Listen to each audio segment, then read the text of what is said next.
Look behind me and that fantastic sign that we now have.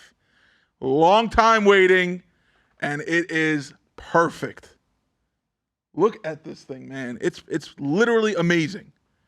And on that note, welcome to Beyond the Score podcast.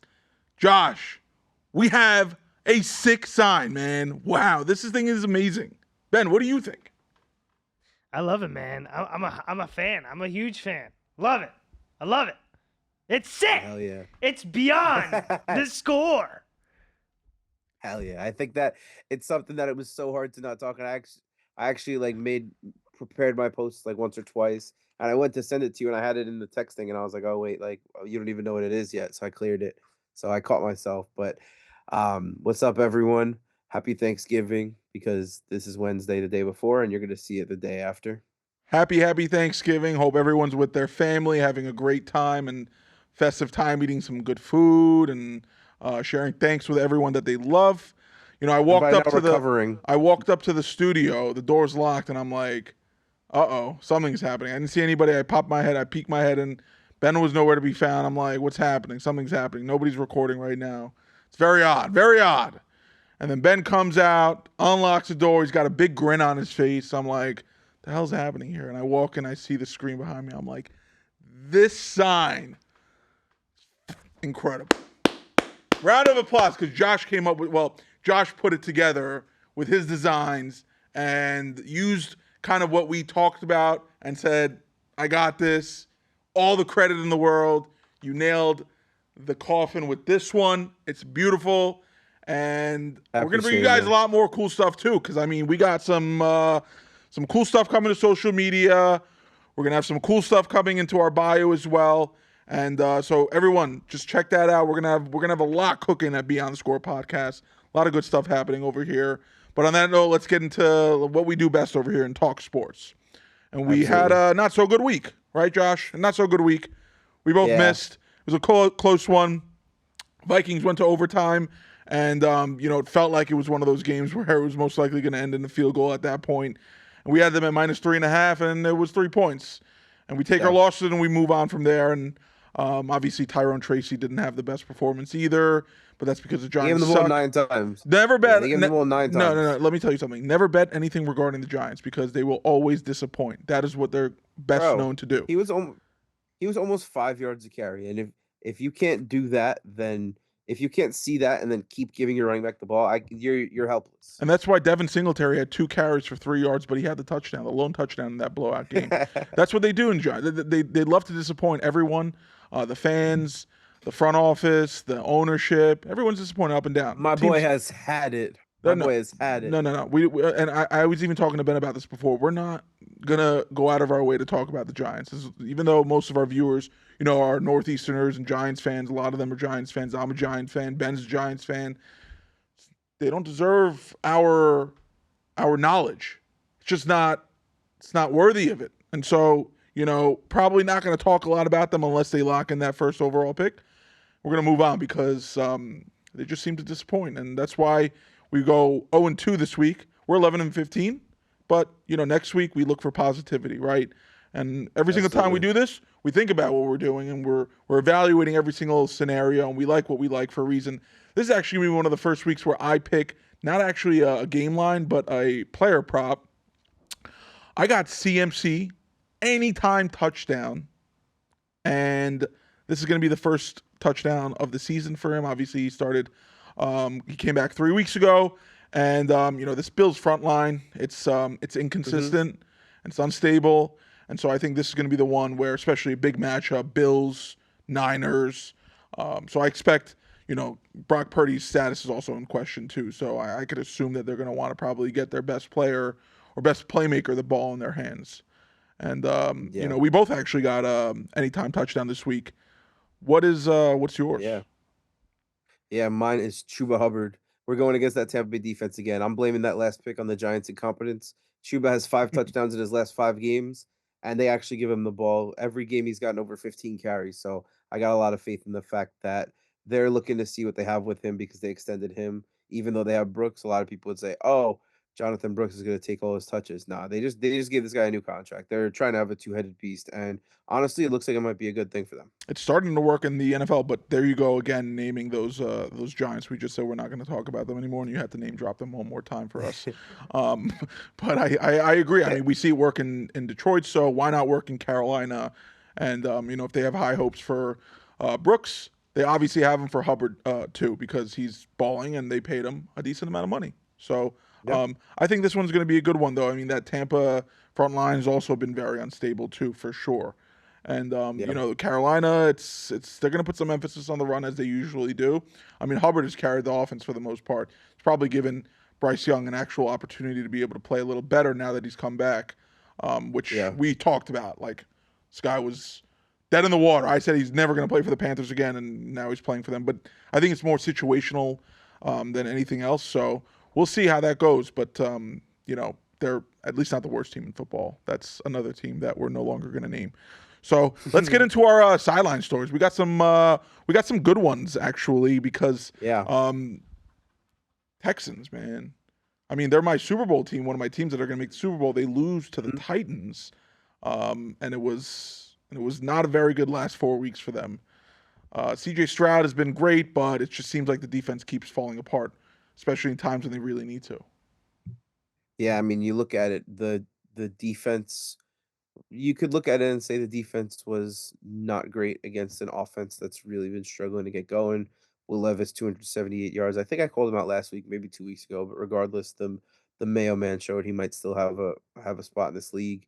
But the Texans offense scored 3 points, and then I don't know if you count a pick six towards that, but they literally got a pick six with 4 seconds left in the third, and then they kicked a field goal in the fourth, and then 10 seconds later, the first play after the kickoff, they let up a 70-yard touchdown, and that was that.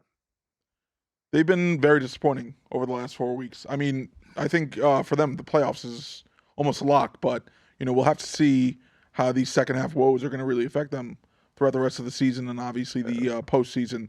But we also had a really great matchup for Monday Night Football. It was the Harbaugh Bowl, the battle of the two brothers, John versus Jim, Baltimore versus the LA Chargers.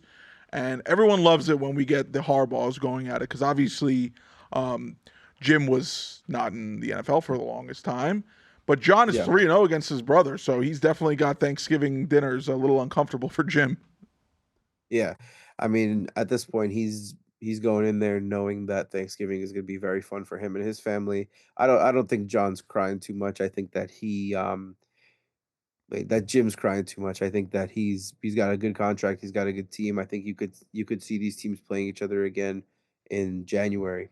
Oh, for sure. I mean, they were even talking about that Monday Night Football, and it's a real possibility, especially the way that Jim has brought the best out of his players. I mean, the way you see it, his relationship with Justin Herbert is actually a beautiful thing. That's what you want to see from Yeah. your head coach and your quarterback is to have that type of relationship, and vice versa on the other side too with John and the Ravens. I mean, obviously he's been a staple on that team for, I mean, since when 2009, right when they won the Super Yeah. Bowl, and they've always been a really good team, and he's has a great relationship with Lamar as well on that side of things too. And look how that team is running. And it's going to be a really really fun second half to close out this NFL season. We're excited to bring you guys all the scoop. I know that our teams aren't really playing to the standards that we hope for, but that doesn't deter us from talking about NFL and football because we love it when we see good Yeah. performances out there.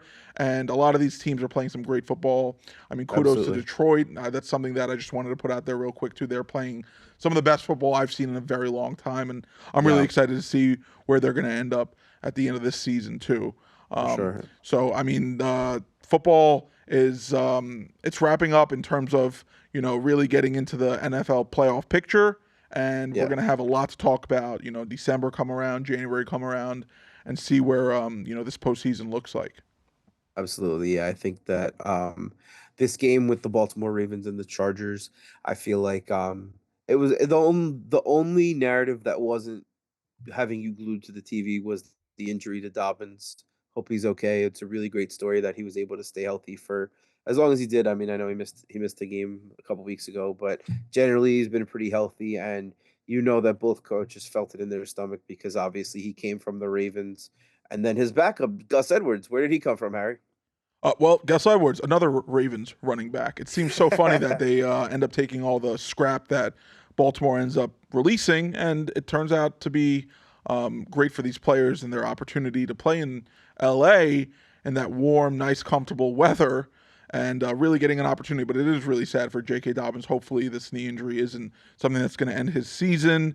And Gus at least getting an opportunity, good for him. For sure. He's definitely a formidable back. So, you give him some space, he's going to make some things happen. And so, this isn't, something to cry about for the Chargers. They're obviously a very talented team. Justin Herbert is a very talented quarterback.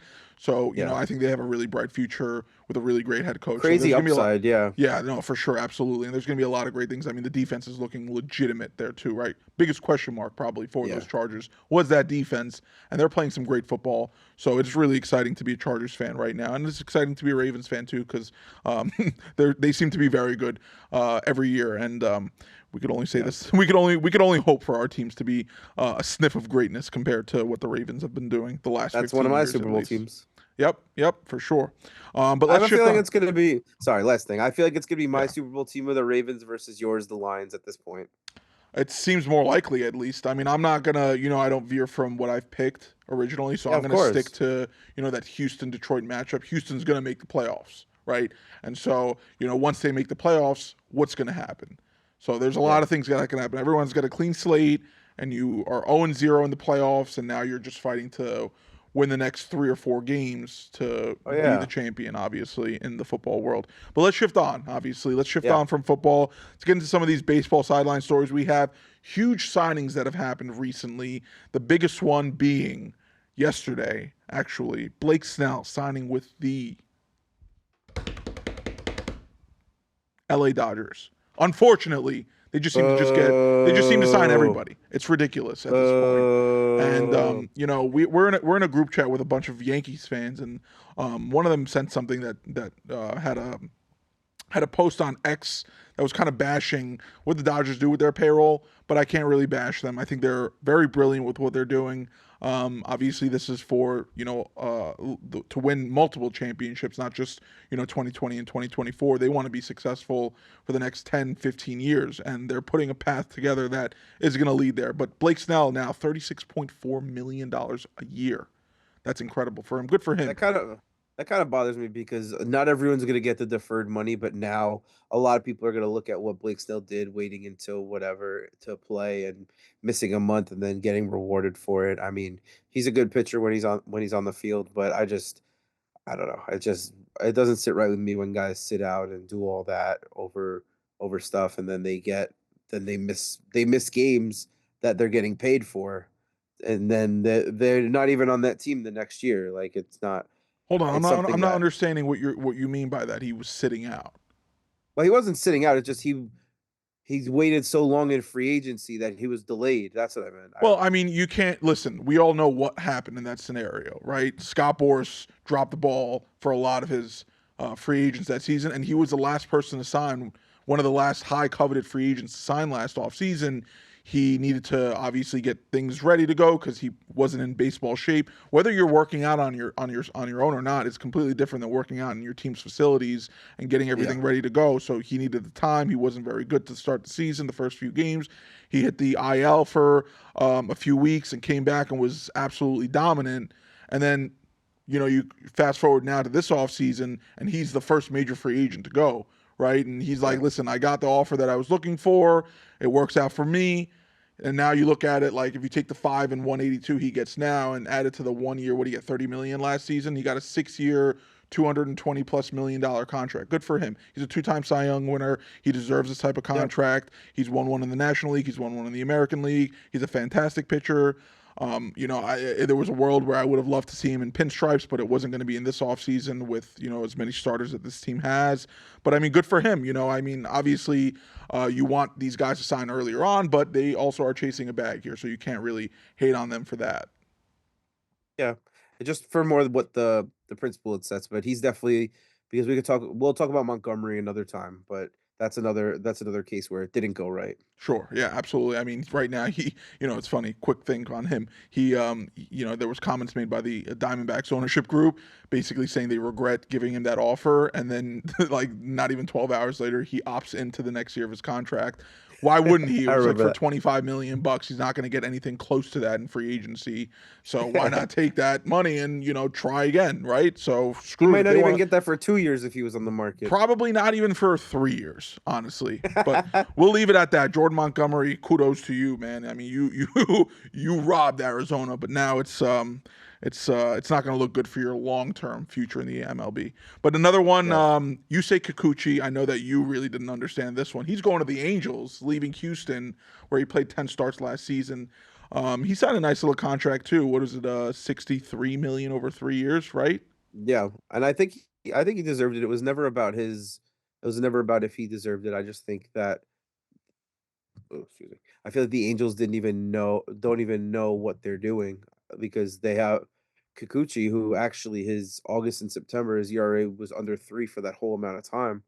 I think that he's a good fit if you're trying to have a guy to lead a young rotation, but they traded Canning, they cut Patrick Sandoval, so it doesn't make sense. The contract is fine. I think that's good value for him in terms of him getting money that he deserves, and also the team getting potentially an ace based on his best 3 months of last year. He was under 3 ERA. That if he could put that for a full year, they could have a real ace there. But it's confusing about the Angel side of it, not about the Kikuchi side of it. Well, the Angels need a lot of work to be a successful franchise. I mean, they have one of the best players that we've ever witnessed play baseball, and not a lot, not a lot else around him. So, maybe this is one of those where they start leading into the right direction, but they still have a lot of work in front of them. I'm just happy that Kikuchi's no longer in the AL East because he was obviously with the Blue Jays for a lot of, his career, and then he was traded from Toronto to Houston last season. So I'm Can you just glad because imagine? he crushed the Yankees. I mean, it was brutal to Yeah. see him going up against our team and just playing like he was the best pitcher in baseball at times. Honestly, against the Yankees. Can you imagine Mike Trout got the call and he's like, "Let's go! That's the only free agent I wanted."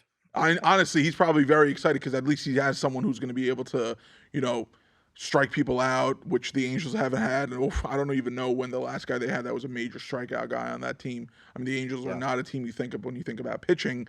You don't think about them a lot when it comes to playing good baseball in general, but when they have Mike Trout and they've tried to make some offensive moves over the last few years that just haven't panned out, it's a tough scenario there, right? Playing second fiddle to the Dodgers over there in LA For too. sure. But we'll see what happens if they're going to keep making some more additions. They obviously need to address a lot more than just one starting pitcher.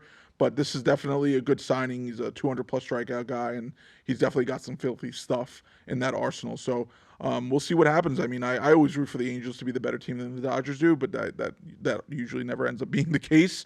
So we'll see how that ends up happening. But Yeah. another thing which was really impressive, we had two unanimous MVPs this season in the American League and the National League in baseball.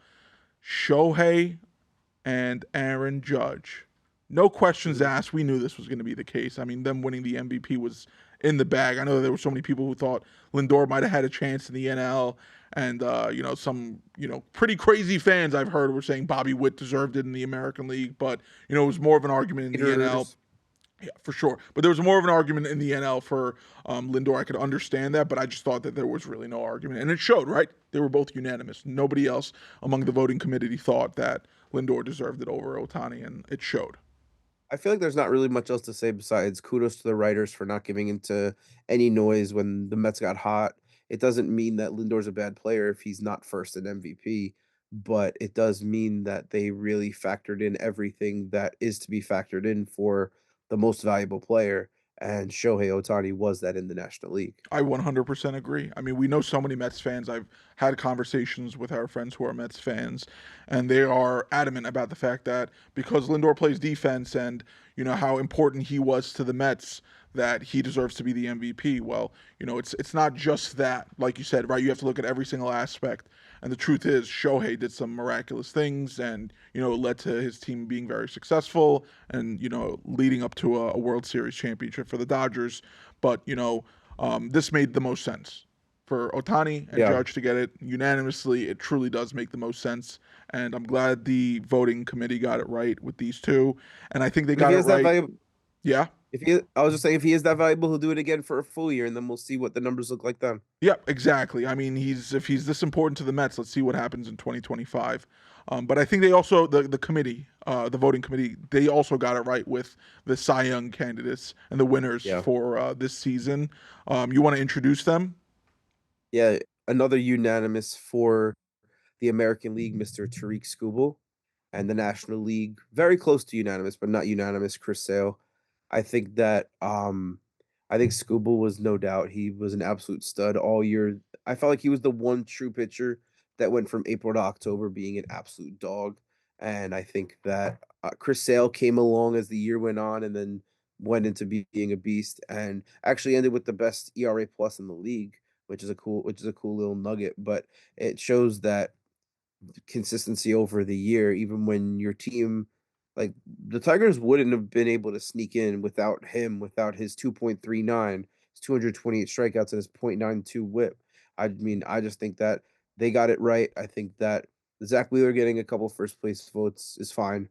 Skeens being third is fine. I think that just it all went the way it should have. I agree. I mean, we could have had the argument saying that, Skeens was super incredible, but like you said, the same thing about Tariq was that from April to October, he was super dominant and he pitched incredible and lights out. And if he didn't pitch to that standing, Tigers are not, in the postseason.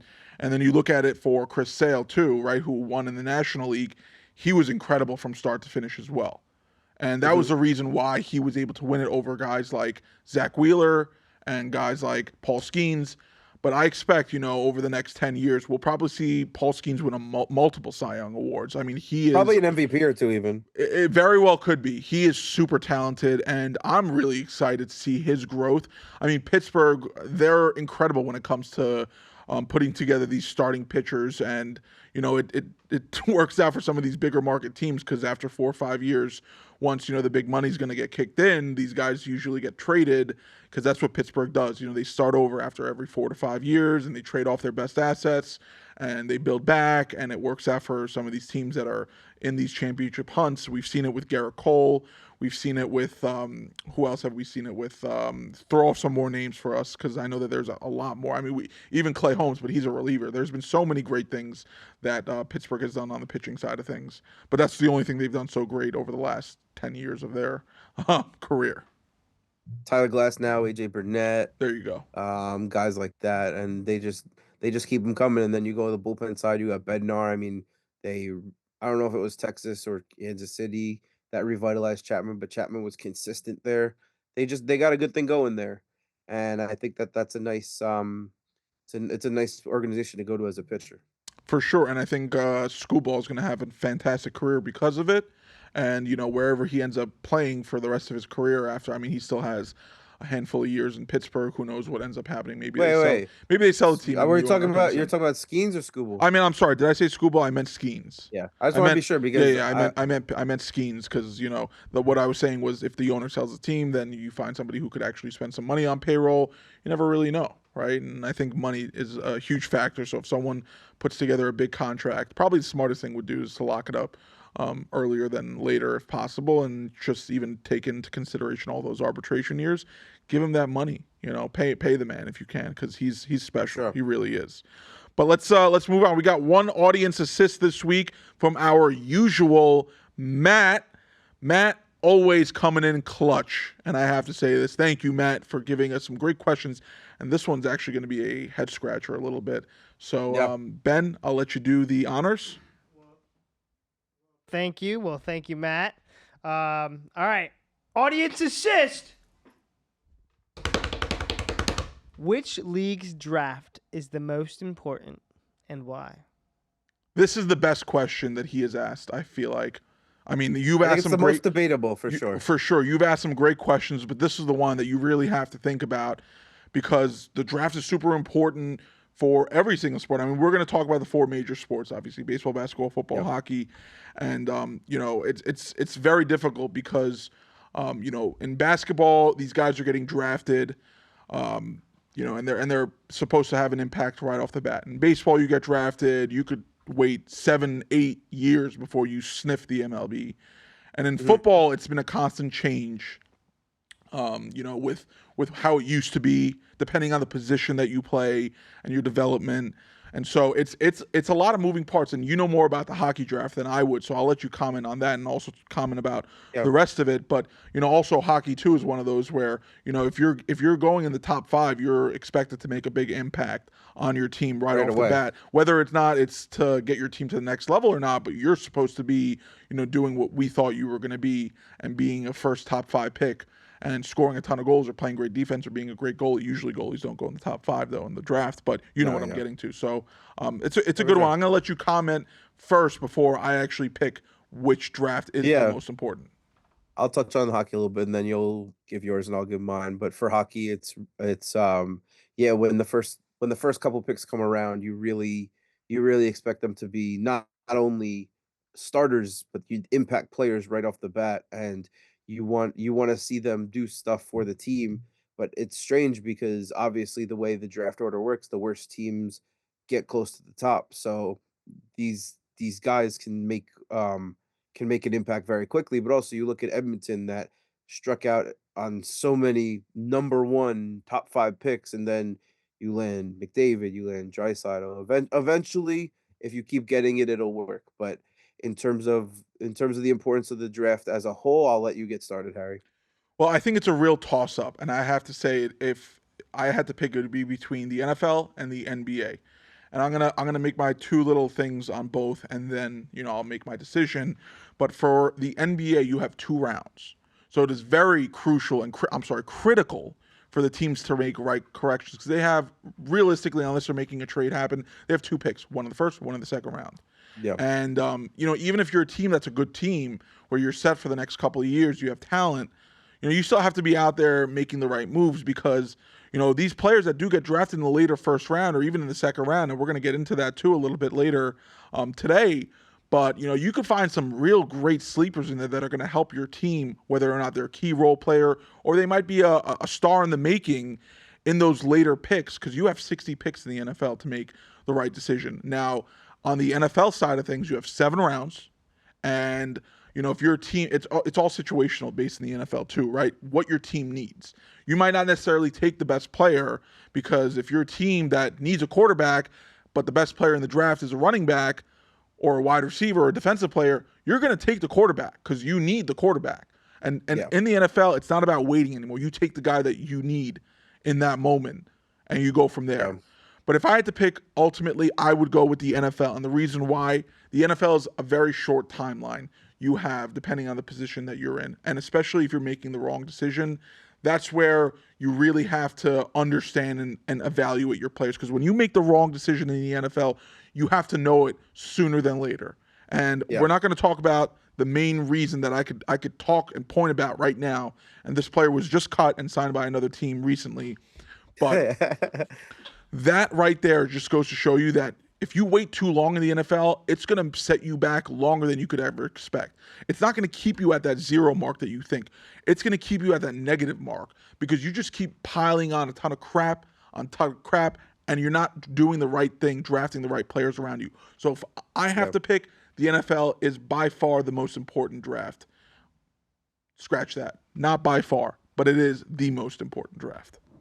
Well, first I want to comment on I actually find the NBA to be the least of the four because of the lack of loyalty and the lack of people staying and lack of people really getting a chance a lot of times to develop before they get sent to a new team. And also the fact that the 2 rounds, when you look at the 2 rounds, there are probably 50 to 100 players that are good enough to be a second round pick that they'll get signed to G League teams, so teams don't even need to have a second round pick to get a second round talent sometimes. And then you always go back and you see Giannis in teens, like you see guys get drafted not in the top five that are more impactful than half of the top five guys. So that's why NBA is last for me. But NFL, I think when you said it was unquestionable, I think that that's true because you have 53 spots to fill. Everyone's got a role. You got offense, defense, you got special teams, and those special teams guys that are making important blocks most of the time aren't guys that are the starting linemen or obviously the kicker and the punter, those guys aren't necessarily always drafted, but you got to protect them. And when you look at, I want to give another little hockey element to it that I think hockey's number two for me, just because the time to develop in baseball, I think you're very protected over who you draft, so you have a lot of time to develop them. So generally in baseball, you look at it and wait, hockey. Generally in hockey, you look at it. Wait, I confused myself. You're going with hockey. Yeah, you were just talking. Yeah, You wanted to comment on yeah. hockey. Yeah, I confused myself. But with hockey, they're much more loyal to their team. The teams are very focused on player development, scheme fits, and I think that when you look at it overall, you look at the landscape of a team, you see there's a third and a fourth line that aren't going to be stars on two-thirds of the teams in the league, but they score goals in the Stanley Cup. Those are guys that get drafted 9 times out of 10 on really good dynasty teams. But when you look at the NFL, I'm going back to the NFL. I'm skipping over the baseball thought I had because it was an incomplete thought.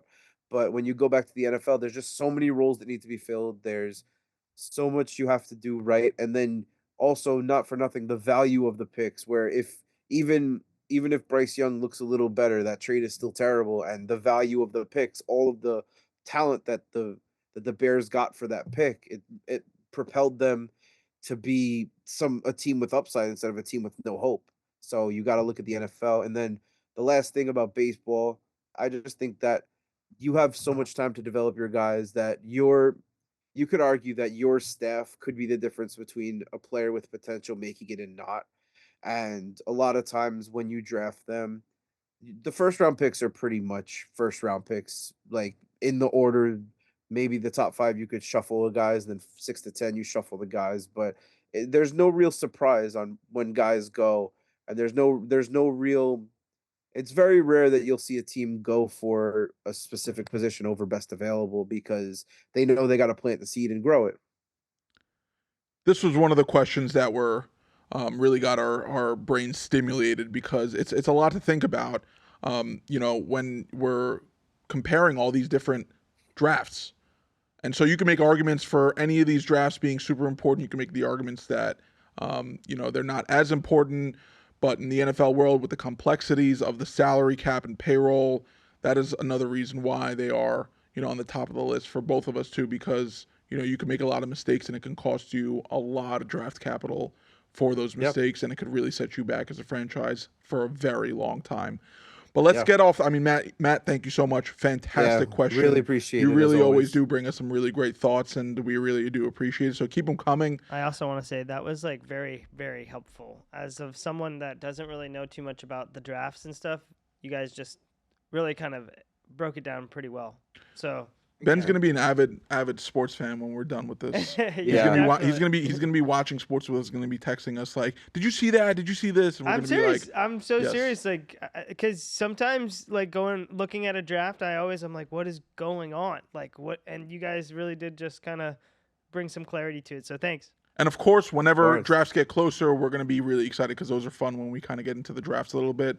Yeah. We are not in draft season for a long time right now, but that's fine. We'll bring it to you guys when we get into. We have a lot more good season stuff to cover, anyways. But let's get into some free agency for baseball because we got a couple of free agents that are out there that are really interesting to discuss. And the first one being Roki Sasaki, who is pitching in Japan, and he is a young ace in the making. Stud. What do you think? I'm gonna let you kind of get into him because I know that you've done your fair share of research on Mr. Sasaki over there, the 23-year-old Japanese phenom. Yeah, I mean, he's an absolute stud. He has all of the makings of a guy who's going to make an impact for a very long time on whatever team drafts him. And I think that not drafts him, signs him, but I think what I would like to see, I'd like to see the Pirates get him with Skeens. I know I just wanted to start with that as my real suitor because I want to see him and Skeens lead a rotation and then draw offense to come in, even if the ownership doesn't want to spend. Maybe they'll get a little more money from these guys selling out seats. Not saying that he'll go there, but it's just when you look at him, it's going to be a guy that you're going to get premium arm talent at very low, very far below market value because you look at Yamamoto's contract. The Yankees offered him 300 million and it wasn't enough. And Sasaki, because he's under 25, can't get that much money. So he's probably I would I think a lot of people think he's going to sign a long deal. I wouldn't be surprised if it was a shorter deal so he could get in his bag after, but I also wouldn't be very surprised if some team found a way to give the 2 or 3 years up front that at that maximum that they're allowed to, and then just shoot it up to make sure that he plays for them. But when you look at him, you look at the World Baseball Classic, you look at all of these things, and there's 30 teams that would love to have Mr. Roki Sasaki on their team. Because the truth is, you could only use your international draft pool money to sign him at least for the first 2 years. That's the only finances that you could use to bring him over here. And going back to if any team is going to be able to figure out, we all know one team that's at least currently trying to see what options they have on the table, and that's the Dodgers, because they seem to work a lot of, I guess, magic. You could say it's magic with how they manage their payroll situation, but it seems like it's excuse me. It seems like it's a landing mark for a lot of these Japanese players. We see obviously Otani there and Yamamoto there, and it really gets you thinking, like, are they going to be able to pull any cats out of the bag and make something happen? Financially speaking, they don't have a lot of money to be able to use at the moment, but if they wait until after December 15th, they get a little bit more money. But then it comes down to what type of deal Sasaki ends up taking. Is it going to be that 2-year deal that just kind of pays him, like similar to what Otani did, and then after that seek that large contract, or maybe take a couple of years, maybe make it like a 3 to 4 year deal, get some more money in there as well on the back end, just to guarantee yourself a little bit. Because this is what I also wanted to argue, was that the difference here is obviously huge between him and Yamamoto. We're talking, potentially, let's say on a 2-year deal for Sasaki, we're talking 15 million at most, versus Yamamoto getting a $325 million deal waiting 2 years later to come Yeah. to the MLB. Obviously, that includes a hefty posting fee that the Dodgers had to pay. There's going to be a posting fee regardless, whatever the amount is, for Sasaki as well. But Um, to me, that's a guy I want on my team. The guy that's ready to compete against the best. He knows money will be in the future, but right now he's ready to show his stuff and get on a major league mound and face the best hitters that the world has to offer. it's definitely a risk because, the competition level in Japan is fantastic. Don't get me wrong, but it's different than it is in the United States. So if he's not as, on as dominant as he is in Japan, even if he's really good but not what he was in Japan, it could hurt those financial numbers for him in the long run. But we'll wait to see, because he's obviously extremely talented, and we're waiting to see. I mean, the Pirates would be really interesting if he did end up there. I just don't see that really happening. Not saying that they're not going to be a legitimate suitor, but I see a team like the Mets, who will be able to paint a picture for him that shares that down the line he's going to get paid a lot of money, because they have a very wealthy owner and they're going to be willing to spend. But it'll be a lot Yeah. of fun to see where he ends up landing. These Japanese stars, it seems like now every year we get one phenom that's coming over to the major leagues. I know that last season there was potential with him as well, but we knew that there was going to be a waiting game a little bit for him. And now, fast forward a year later, and now we're in that waiting game, waiting around to see where he's going to end up landing. But another big free agent that is on the market is the former, or could potentially return, but currently the former. Wow. Currently the That former. made sense though. The former. That made It sense. made sense, but it's a bit of a tongue twister. Currently the former, but we're referring to Alex Bregman, great third baseman, but is he going to get the bag that we've seen the rumors stating that he's asking for, similar to that Manny Machado type of deal? Is he going to really get paid that much money? Do you think, Josh? I don't see it, and I am going on record saying that I do not want the Yankees to do this because a lot of people are connecting him to the Yankees, but I think that's just I think just like the Blue Jays and the Soto saga, I think it's just seeing the Yankees are kicking the tires brings the price up a little bit to try to make sure that they don't get the guy you want, but a guy who's been league average since 2019 as a hitter, solid fielder, but I just think that and of course he's been clutch. I mean, maybe he had a wire on his chest. We'll talk about that another time. But He's definitely regressed over the last few years. I mean, he's not what he was in 2019 and 2018 when he was probably the best third baseman in baseball at that time. So, yeah, I so mean, I'm sick and tired of seeing the Yankees getting the guys when the hill goes up, they get their World Series, they get whatever, and then It's here. It's like, oh, he's done the accolades. He's a guy that we should get. He's got experience, which experience is great. Don't get me wrong, but when you have actionable proof that the offensive numbers are not the same and the player is not the same, He's you 30 run. years old and he's potentially looking at 10 years, $300+ million. I would never in any world use those funds to take on someone who was on an organization that cheated against this franchise. Yeah, And, there's a lot of fans that do not have any love for Alex Bregman. So him wearing pinstripes just doesn't sit right for a lot of us, including me. I mean, listen, I could look past it if it was a really great deal, but I don't see that being the case. And he's obviously not the player he was. So, it's probably better to let him just go and get a bigger deal. And sure, this is part of the business. You want to be in the mix so that somebody else overpays for them and that, you feel better about the fact that they have less funds to use and you can go get other guys. Fine and all that. I'd rather go and trade for Arenado, who's got 3 years left on his deal, who's putting up similar production wise to Bregman, and you don't have nearly as much of an obligation. Maybe you trade off some of your current payroll players. Maybe you add Nestor Cortez in the mix. That sheds off a few $1 million right there, and it works yeah. off. And so I just don't see the Yankees really in need of such a high price tag third baseman like Bregman will most likely get. I don't think he's going to get 300 over 10, but if he even gets like a 5-year deal worth 150 million, I just don't see that really benefiting the Yankees much.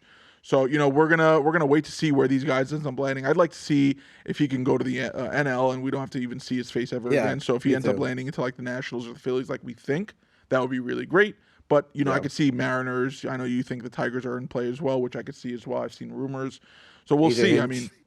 there's going to be a lot of moving parts happening. This free agency is really actually going to be quite interesting, seeing I just where wanna these I pieces just end up wanna landing. touch on that. I just wanna touch on that Nolan Arenado piece. That the fact that a multiple time Gold Glove third baseman has to go in the media and say, "I'm willing to go to first base to get out of this team." Someone free this man. He's done everything the right way his whole career. He left Colorado to go to St. Louis, and it just seems like he's ready to play in these important games that he's watching all of these guys. And I'm sure he's got tons of friends around the league. He seems like a great guy, but it's someone free this man. Yeah, he definitely wants to play some competitive baseball. Obviously in the second half of his career, but he's not what he was in Colorado, which is fine. We expect that, offensively at least, and he's still very talented. Let's wrap up our baseball because we're gonna bring you guys a lot more free agency stuff as the offseason kicks off. And Sure. we're going to wrap up with some NBA because we got some early rookie of the year predictions and favorites that we think are going to, who've been playing really well in this really weak draft. So, Josh, why don't you start off with who you think is the lead runner for rookie of the year early on in this season? Yeah, I mean, I think it's pretty simple when you look at Dalton Connect. He's absolute perfect puzzle piece for the Lakers, LeBron and AD. JJ Redick clearly knows his shooters. He's a 50-40-90 guy in 23 minutes. And I think it's just really exciting to see how this fit can go because that's a championship player. Maybe I mean rookie of the year because of this draft class, but I think that you look at it where the perfect puzzle piece, that's a championship player. There's no doubt LeBron looked at him being older in college and saying, "This guy falls in my lap. We're getting rings." And maybe that's not the case with the Lakers, but they clearly look better with him than they were without him. I mean, when they got him, it was in the what was it, from anywhere from pick 18 to 22 in that range, and I mean, it seemed like it was a Yeah, steal at that point.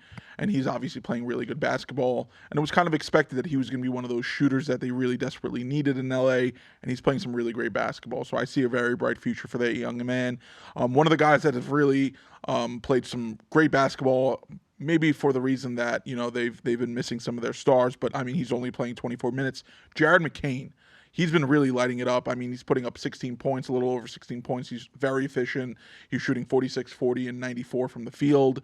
And, in a scenario where you look at the Sixers and they have their three stars not playing consistently because of injuries and and just not playing the greatest basketball, he's a bright star for them, and he's putting up some impressive stats. I mean, there was a game even against Cleveland where he put up 34 points and 10 rebounds, and I was like, this kid can definitely ball. So I'm excited to see where his career ends up going. I know that he's a little bit more flashy. He paints his nails a little bit. I don't necessarily mind. Whatever you want to do it, go for it. I don't really care. Just go and, be about your business. Go play some productive basketball. Don't really care what you do on the sidelines.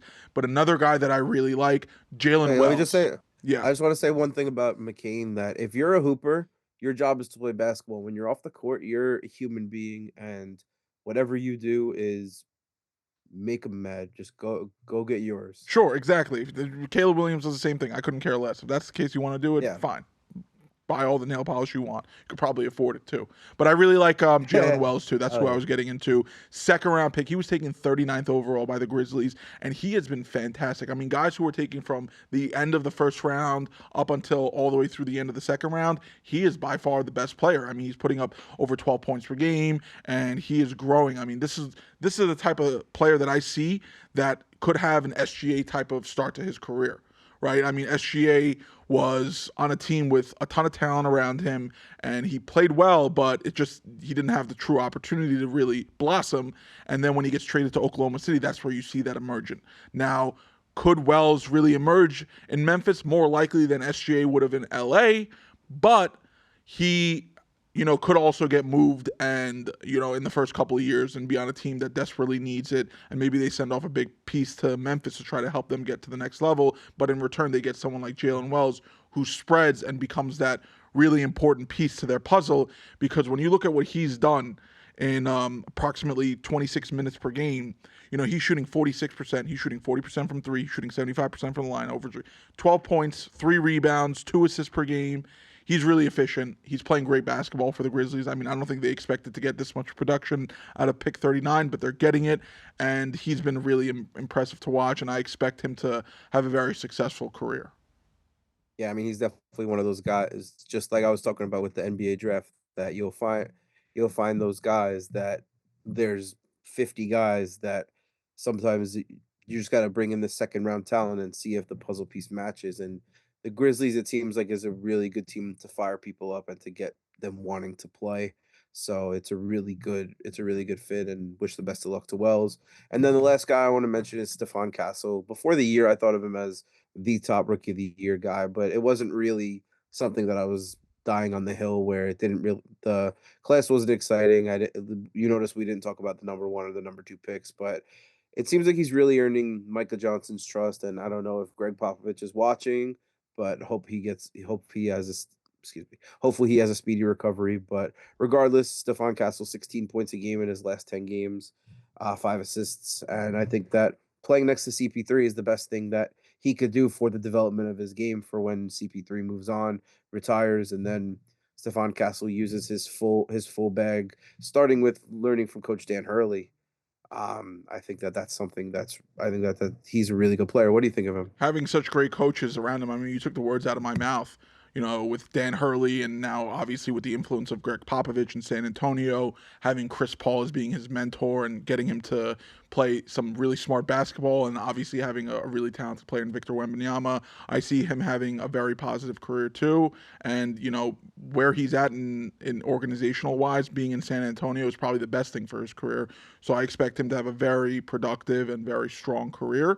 And, we'll see what happens as these guys go off. I mean, it's 2025 draft. A lot can still happen. A lot of these guys haven't even played yet. So we'll see what happens as, I feel like you could see 10 years from now what's going to end up happening, right? We don't even know if these guys are going to still be playing or if there's going to be a new batch of these 2025 draft picks who are fantastic. So I feel like you could see a pipeline of a lot of UConn guys and Tennessee guys going to the Spurs going forward with the way this is looking. You want to be coached by the best. And Dan Hurley is one of the best. Greg Popovich is arguably the best. So it makes the most sense. You want to be in that scenario. You want to be with the best minds in the basketball world to get you to the next level so that you ultimately are successful. You make a lot of money, you win a lot of championships, and you retire and sail off into the sunset. And that's what we're going to do right now. We're going to retire and sail off into the sunset. That was smooth. We've had a fantastic week. Thank you, Josh. I know I try to be as smooth as possible. You got to be a little smooth with it down here. You're in South Florida. But look at this sign once again. I mean, it's incredible. It truly is. And I have to say thank you to Josh for coming up with this amazing design, putting it together, and bringing it to us. It just launched on our social media as well, so I want everyone to go and check that out and give us your feedback, what you guys think about the new sign. And we love it. We love you guys so much. We can never forget about our most famous part about our show, our yogiisms. And this one is a nice one. Love is the most important thing in the world, but baseball is pretty good too. Fantastic, man. Happy Thanksgiving, everyone. From Beyond the Score podcast to you guys. Hope you guys have a fantastic holiday weekend. Take care, guys.